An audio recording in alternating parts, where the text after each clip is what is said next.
Hello everyone, in this video we will study the following properties of acetic acid. First, its odor, that is smell, then solubility in water, what is the effect on litmus, and fourth one is the reaction with sodium bicarbonate or with carbonate. For this we required a test tube stand, blue litmus solution, acetic acid, distilled water and sodium carbonate. We can also take sodium hydrogen carbonate or bicarbonate. In both the case, reaction will be the same. So let's start the experiment. It has a very peculiar pungent smell, vinegar-like smell, acetic acid. When you open the bottle, you are able to smell that it is a vinegar-like smell. So I am just pouring this solution into test tube. I have taken acetic acid. So in the first test tube, I will add water into it and observe what will happen. So when I add water into it, acetic acid become completely soluble, which means it form a homogeneous solution, and by this we conclude that acetic acid is soluble in water in all proportion. Now the second experiment is effect on litmus. So what we take acetic acid again in a test tube. I have already added in the test tube. So now I will add blue litmus into it. So in the test tube acetic acid is present, I am adding blue litmus and you can observe the change. Since it turned red, it suggests that acetic acid is acidic in nature.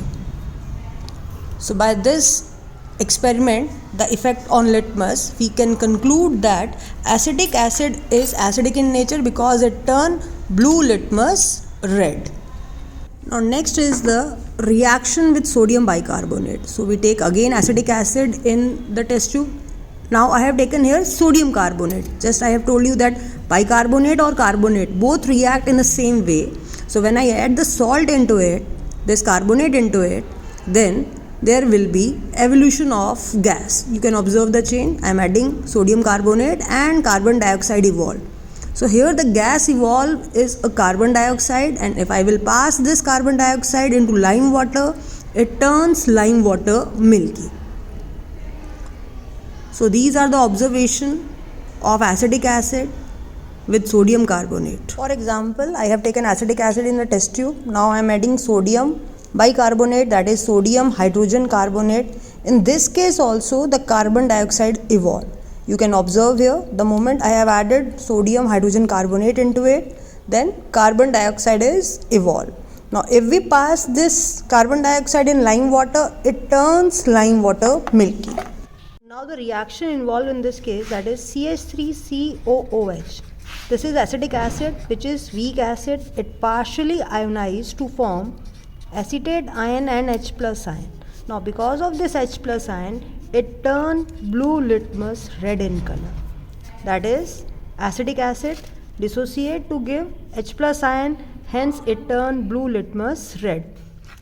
Now the second reaction here is reaction of acetic acid with sodium bicarbonate, that is NaHCO3. So what happened in this case?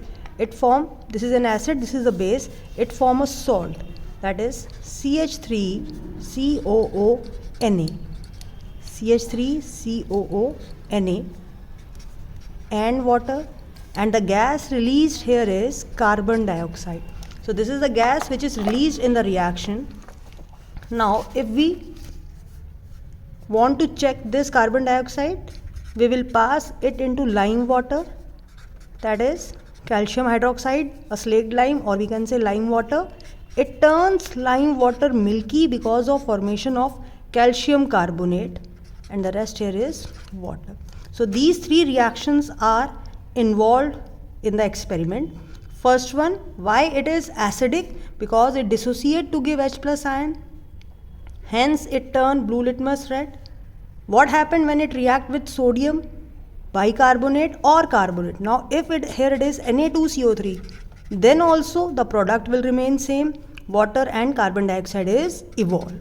Now carbon dioxide is detected by passing in lime water, which turn lime water milky. Because of this calcium carbonate, the milkiness appear in the solution.